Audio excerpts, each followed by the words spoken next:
सूर्यकांत हैं मुंबई महाराष्ट्र से हमारे अगले दर्शक और उन्होंने इस वक्त वो हमारे साथ कॉल पर जुड़े हुए हैं। सूर्यकांत, पूछें अपना सवाल। Good morning.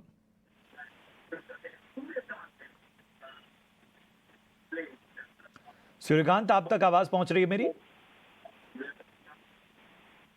साहब मेरे पास 780 शेयर मैंने आईपीओ में लिए थे आरवीएनएल के। ठीक है। 18 रुपए का भाव से। ठीक ठीक ठीक।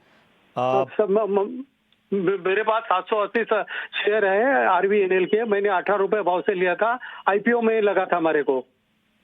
ठीक है, आपका कोई नजरिया? निकल जाइए इसके अंदर से। अच्छा, रुकें या निकल जाएं? सीधा सवाल इनका। गौरांग सर, बताएं क्या करना चाहिए आरवीएनएल को? हालांकि रेल इंफ्रास्ट्रक्चर बाकी चीज़ों पे बहुत सारा काम हो रहा है, लेकिन स्टॉक को देखें तो थोड़ा सा बीच में हमें एक रफ्तार जो है इस पे ब्रेक लगती नज़र आई थी। हालांकि अगर हम पिछले 1 महीने का व्यू देखें तो लगभग 4.5% ये स्टॉक ऊपर हो चुका है। 6 महीने में लगभग 70% ऊपर हो चुका है, और इन्होंने जिन लेवल पर लिया उससे तो बहुत ऊपर है, अच्छे खासे मुनाफे में है। बताएं।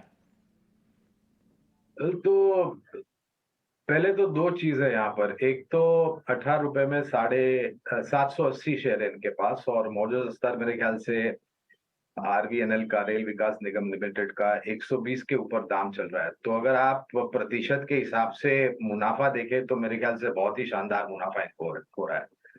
और 780 शेयर्स की संख्या है इनके पास। मैं एक राय ये दे सकता हूं कि ये चाहे तो उन्होंने जो आईपीओ में पूंजी लगाई थी 18 रुपए पर, उस पे 15% या 15%, 15 से 20% मुनाफा जोड़ दे आईपीओ का जो भाव था उससे, और वो जो भाव आता है उसके जो संख्या होती है शेयर की, उतने शेयर्स बेचते। तो उससे क्या होगा कि इन्होंने जो पूंजी लगाई थी और 15 या 20% मुनाफा जोड़ करके जो शेयर बेचेंगे तो पूंजी तो घर आ जाएगी, उसके साथ 15 या 20% मुनाफा भी आ जाएगा। वो जो पूंजी आएगी उनके पास, ये चाहे तो रेल क्षेत्र से ही जुड़ी हुई कंपनियों में अगर निवेश करना चाहते हैं तो आईआरएफसी पर जब आईपीओ आया था तब हमने निवेश की राय दी थी, आईआरसीटीसी पर भी राय दी थी। और अगर यहां से हट करके कोई विपरीत क्षेत्र में निवेश करना चाहते हैं तो कल मेरे ख्याल से एक शेयर निजी बैंकिंग का था जो चर्चा में था, वो है आईडीएफसी फर्स्ट बैंक और आईडीएफसी लिमिटेड के मर्जर को लेकर के। शेयर कल 80 के नीचे फिसला था, आज 80 के आसपास कामकाज कर रहा है। ये चाहे तो वो पूंजी जो इनके पास लौट करके आएगी वो बने रह सकते हैं। और रेल विकास निगम लिमिटेड में बने बाकी जो शेयर बचेंगे वो चाहे तो बने रह सकते हैं। पूर्ण रूप से अगर आप देखें तो भारतीय सरकार, भारतीय रेल और रेल मंत्रालय के तरफ से जो भारतीय रेल का ढांचा है उसको सुधारने में बहुत सारे प्रयास किए हैं, बहुत सारे प्रोजेक्ट्स लॉन्च किए। पहली बात। दूसरी बात, 400 कुल मिलाकर के 400 वंदे भारत ट्रेन चलेगी पूर्ण भारतवर्ष में, उसका फायदा मिलेगा।